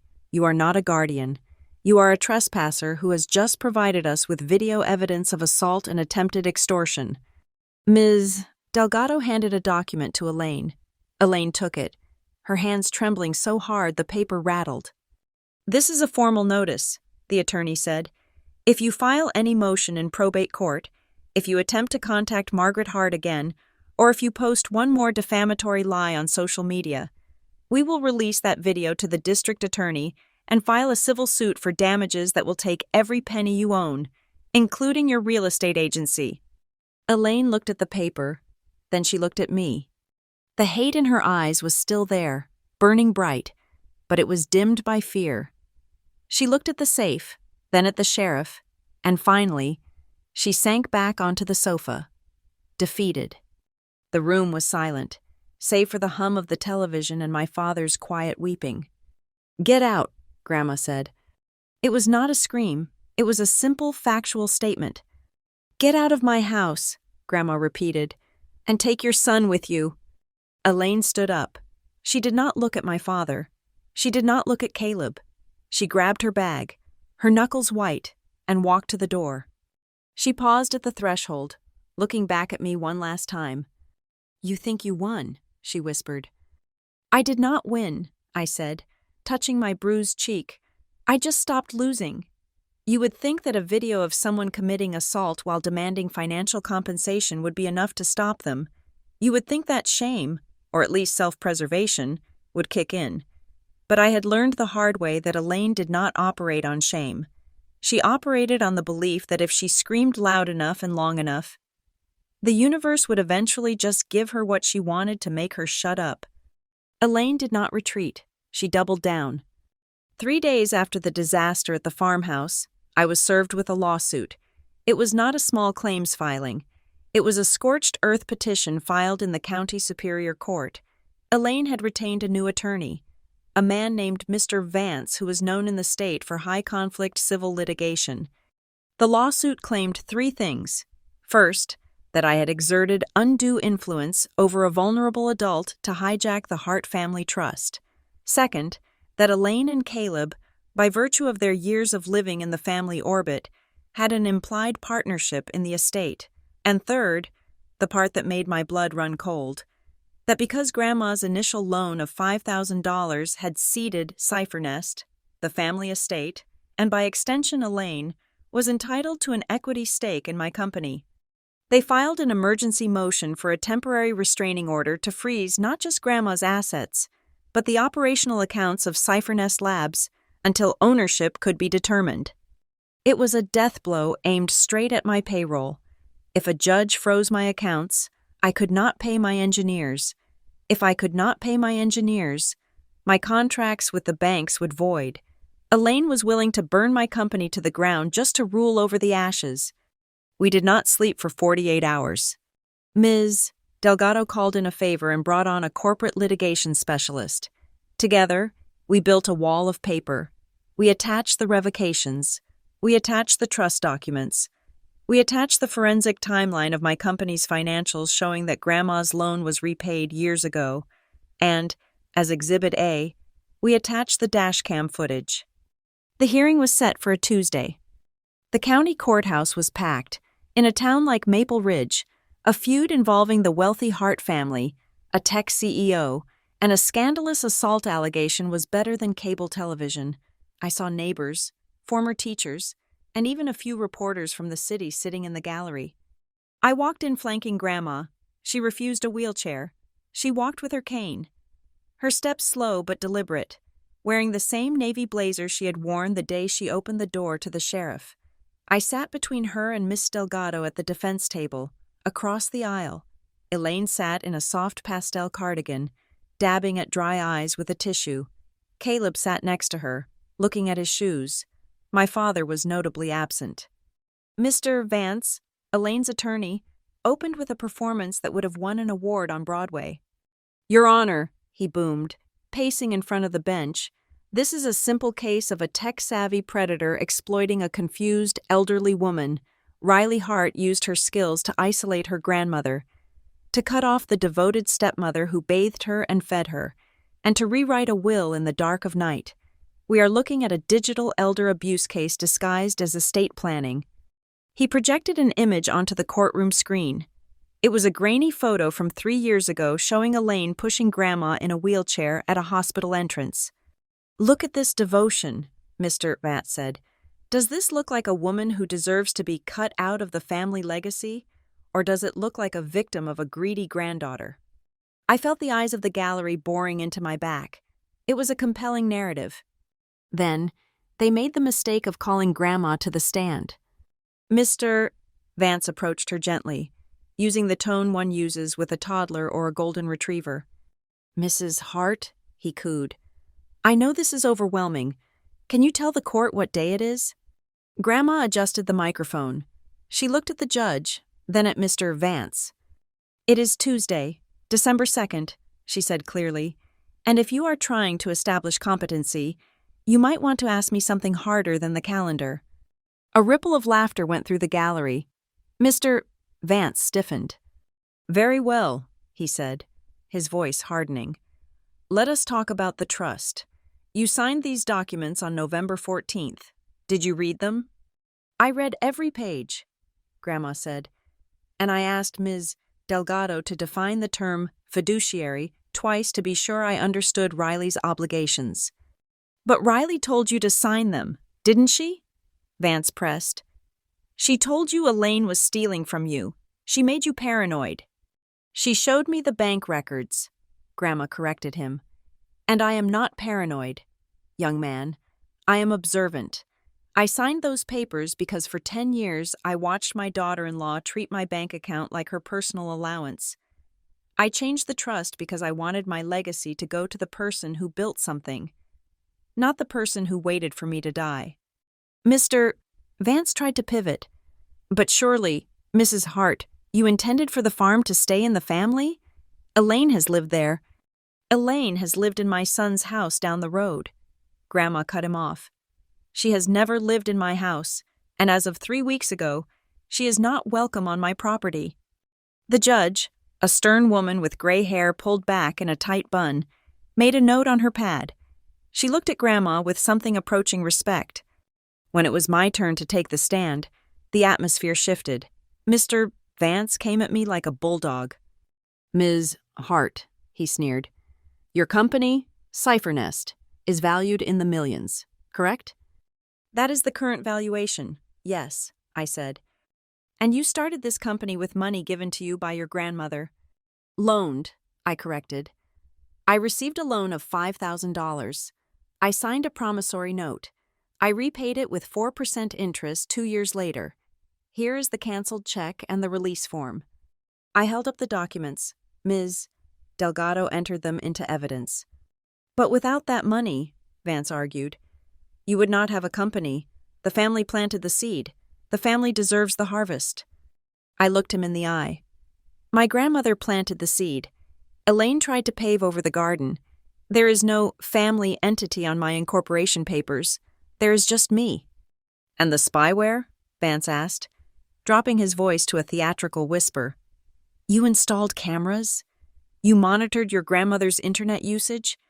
Is that normal behavior for a granddaughter? Or is it the behavior of a spy?" "It is the behavior of a cybersecurity expert who notices a breach," I said. "I installed those protections because I detected unauthorized access attempts on her brokerage account." "Objection!" Vance shouted. "Speculation." "Overruled," the judge said. "She is an expert witness in her own right. Continue, Ms. Hart." "I have the logs," I said, turning to the judge. "We have IP addresses tracing back to devices owned by the plaintiff." Ms. Delgado stood up. "Your Honor, at this time, the defense would like to present Exhibit C and D, the dashcam footage from the day of the alleged coercion, and the forensic report on the unauthorized access." The judge nodded. "Proceed." The lights in the courtroom dimmed. The dashcam footage played. It was even worse on the big screen in the quiet courtroom. The sound of the slap was sharp and violent. The threats, "I will bankrupt you," "I will ruin you," echoed off the mahogany walls. I heard gasps from the gallery. I saw the reporters scribbling furiously. Then came the forensic report. Our expert, a man I had flown in from Chicago, walked the court through the timeline. "On November 10th, the expert stated, pointing to a graph, "a device with the MAC address corresponding to Mrs. Elaine Hart's iPad attempted to access the victim's Fidelity account 6 times in 1 hour. On November 12th, a PDF editor was used on the same device to alter a beneficiary form. The signature field was left blank." The expert looked at Elaine. This was not a glitch. This was a persistent, manual attempt to bypass security protocols. Elaine was not crying anymore. She was sitting perfectly still, her face pale, staring at the table. She looked like a statue of someone realizing their life was over. The judge called for a recess. It lasted only 20 minutes. When the judge returned, she did not look at her notes. She looked directly at Elaine.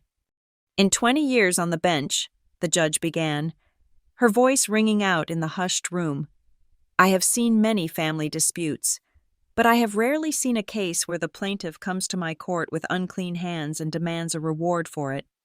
She picked up the file containing Elaine's lawsuit and dropped it on her desk. It made a heavy, dismissive thud. "There is absolutely no legal basis for an implied partnership in a grandmother's estate or a grandchild's business. That is a fiction created to justify entitlement. The evidence presented by the defense, specifically the forensic logs and the video of the assault, suggests that the only undue influence present here was coming from the plaintiff." Elaine flinched. "I am dismissing this suit with prejudice," the judge ruled. "That means you cannot refile it. I am denying the motion to freeze assets. Furthermore, due to the frivolous and malicious nature of this filing, I am ordering the plaintiff to pay 100% of the defense's legal fees." The judge paused. She leaned forward. And regarding the evidence of financial attempted fraud and physical assault shown in this courtroom today, I am referring this matter to the District Attorney's Office for an investigation into elder abuse and attempted extortion. We are done here." The gavel came down. Bang. The sound was final. It broke the spell in the room. The gallery erupted into whispers. Reporters were already running for the doors to file their stories. I sat there for a moment, the adrenaline crashing out of my system, leaving me shaking. I felt a hand on mine. It was Grandma. She was not smiling triumphantly. She just looked peaceful. "It is over, Riley," she said softly. I looked across the aisle. Mr. Vance was packing his briefcase, not even looking at his client. Elaine sat alone. Caleb had already slipped out the back door. She looked small, stripped of her narrative, stripped of her power. She had come here to take my company, and instead, she had lost her reputation, her money, and likely her freedom. "Ms. Delgado leaned over to me. "The bailiff is going to escort us out the side entrance to avoid the press. But Riley, you did good." I stood up. My legs felt steady again. I helped Grandma to her feet. As we walked out, I glanced back at the empty judge's bench and the seal on the wall. I had spent my life building digital firewalls to keep bad actors out. Today, I had learned that the strongest firewall in the world was simply the truth, placed on the record, where everyone could see it. Entitlement had walked into the room demanding a payout. It was walking out in handcuffs. The gravel under my tires sounded different that evening. It was the same driveway, the same crushed stone that had carried the weight of Elaine's Escalade and the sheriff's cruiser. But tonight, beneath the wheels of my own car, it sounded like music. It sounded like coming home. I parked in the spot where the ambulance had once idled years ago when my grandfather died. I turned off the engine. There were no dash cams blinking red at me. There were no threats hanging in the humidity. There was just the chirping of crickets and the cooling tick of my engine. I grabbed my bag. It felt light. The heavy binders of evidence, the forensic logs, and the hard drives were gone, filed away in the archives of the county courthouse. All I carried now was a slim manila folder containing a single sheet of paper, the judge's final order dismissing the suit with prejudice. I walked up the porch steps. The wood was cool under my boots. I reached out to knock, and for a split second, my hand froze. My muscle memory flashed back to the Sunday before. I expected the door to swing open to reveal a sheriff, an attorney, and a battlefield. I expected tension so thick you could taste the copper of it. But when the door opened, there was no uniform. There was no charcoal suit. There was just Grandma. She was wearing her house slippers and a soft cardigan. She held a mug of tea in one hand. She looked at me, and a smile broke across her face. Not the fierce warrior grimace she had worn in the courtroom, but a genuine, tired, beautiful smile. "Hey, Winner," she said softly. "Hey, Grandma," I replied. I stepped inside. The house smelled of lemon polish and victory. We walked into the living room. The massive gray safe still sat in the corner, a monolith of our defense. It looked out of place now, like a tank parked in a flower garden. "Help me with this," Grandma said, setting down her tea. Together, we unlocked it. The tumblers clicked. Left, right, left. The heavy steel door swung open. Grandma reached inside. She pulled out the revocation of power of attorney. She pulled out the trust documents. She pulled out the handwritten letter she had drafted to the court. She carried them all to the kitchen table and laid them out under the warm yellow light of the chandelier. "We won," Grandma said, running her hand over the papers. "These documents did their job. They can stay in the safe, Riley. But we do not have to live in fear of them anymore. They are not shields anymore. They are just paper." I sat down opposite her. "It is over." "It is," she agreed. "And I think I'm going to have that safe moved into the closet tomorrow. It clashes with the drapes." We laughed. It was a weak, exhausted laughter, but it felt like oxygen. Then, headlights swept across the front window. I stiffened. Grandma reached across the table and patted my hand. "It is okay," she said. "I told him he could come." My father knocked on the door a moment later. It was a timid knock, the sound of a man who knows he has lost the right to turn the key. Grandma let him in. Dad stood in the entryway, holding a store-bought pie like a peace offering that was far too small for the size of the war. He looked older than I had ever seen him. The confrontation in the courtroom, the judge's dressing down of his wife, the revelation of the abuse, it had aged him 10 years in 10 hours. "Hi, Mom," he said, his voice cracking. "Hi, Riley." "Come in, Greg," Grandma said. "Put the pie on the counter." He sat at the table with us, but he did not pull his chair all the way in. He sat on the edge, ready to bolt. "I am sorry," he said. He was looking at his hands. "I know that word does not mean much right now, but I am. I had no idea it had gone that far. You knew she was cruel." "Dad," I said. My voice was not angry. It was just factual. "You knew she wanted the land. You knew she isolated Grandma. You just did not want to see the violence because seeing it would have meant you had to do something." He flinched. "It was easier," he admitted, the shame thick in his voice. "It was easier to let her run things than to fight her. She is a force of nature. Riley, I just wanted peace." "You sacrificed us for your peace," Grandma said. She was not yelling. She was pouring him a cup of tea. "That is not peace, Greg. That is surrender." Dad wiped his eyes. "I filed for separation this afternoon," he whispered. "I cannot look at her, not after seeing that video, not after seeing her hit you." He looked at me then, really looked at me, at the fading bruise on my cheekbone. "I should have protected you," he said. "I am the father. I should have been the one standing at the door with the sheriff." I took a sip of my tea. Part of me wanted to hug him and tell him it was okay, but I was not a child anymore, and I knew that forgiveness without change was just permission to be hurt again. "I love you, Dad," I said. "But trust is like these papers on the table. It has to be drafted, verified, and signed. You cannot just assume it exists. We have to rebuild it, and that is going to take a long time." He nodded, swallowing hard. "I know. I have time, if you will give it to me." Just then, my phone buzzed on the mahogany table. The vibration rattled the china cups. I looked at the screen. It was an unknown number. I knew who it was. I knew it in my gut. Elaine was sitting somewhere, likely in a hotel room or her office, stripped of her assets, stripped of her reputation, realizing that the silence from us was permanent. She was calling to bargain, or to scream, or to spin a new web. The phone buzzed again. Zzzt. Grandma looked at the phone. Dad looked at the phone. They both looked at me. In the past, I might have answered. I might have felt the need to defend myself, to have the last word, to explain why I was right. But I was not that person anymore. I reached out and tapped the red icon. Then I tapped block caller. I put the phone face down. "Some doors," I said. "They closed." Grandma nodded. She reached under the stack of legal documents and pulled out a single, crisp sheet of paper I had not seen before. It was fresh from a laser printer.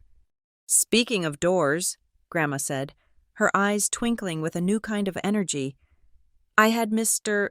Brighton draft one more thing before we left his office. I did not want to show you until the judge ruled." She slid the paper to me. I read the header, Letter of Intent, the Heart Resilience Fund. I scanned the paragraphs. It was not a business plan for a farm. It was a charter for a nonprofit foundation. The mission statement was clear: to provide legal and financial resources for victims of elder financial abuse and family exploitation. "I have a lot of money sitting in those bonds," Grandma said, looking at me. "And you have a company that knows how to find the truth in numbers. I do not want to just sit on this porch and be a retired victim. Riley, I want to help other people who have an Elaine in their lives but do not have a granddaughter like you." She handed me a pen. "I want you on the board," she said, "not as a granddaughter, as a partner." I looked at the document. This was the answer to the question that had haunted me for years. What do we do with the pain? We do not just survive it, we leverage it. We can use Cyphernest's forensics team to help build cases for people pro bono, I said, the ideas already firing in my brain.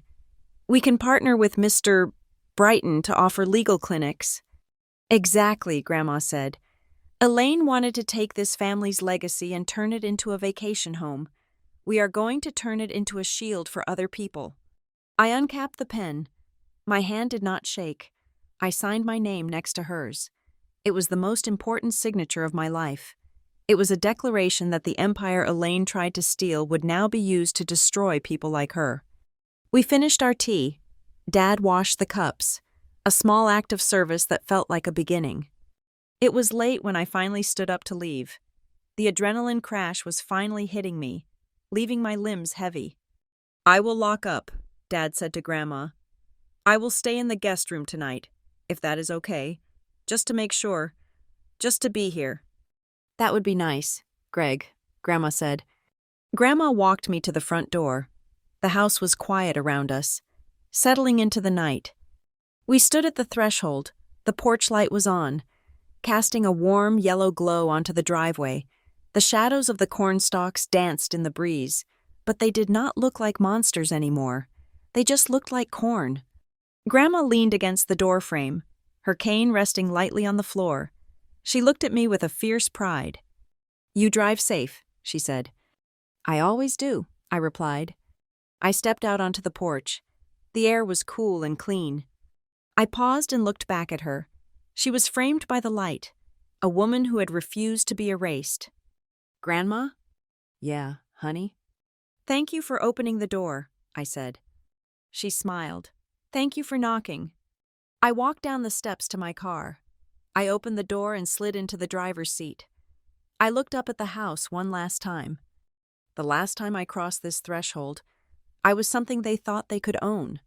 I was a signature they needed, an obstacle they wanted to remove. I was a victim in the back seat. Tonight, I walked out as the only person who ever needed to say yes to my life. I started the engine. I did not look at the empty road with fear. I looked at it as a path that belonged entirely to me. I put the car in drive, and I went home. Thank you so much for listening to this story of justice and resilience. Please comment down below where you are listening from. I would love to know how far Riley's story has traveled. If you enjoyed this journey, please subscribe to the Lila Revenge Stories channel. Like this video, and hit that like button to help us share more stories like this with the world.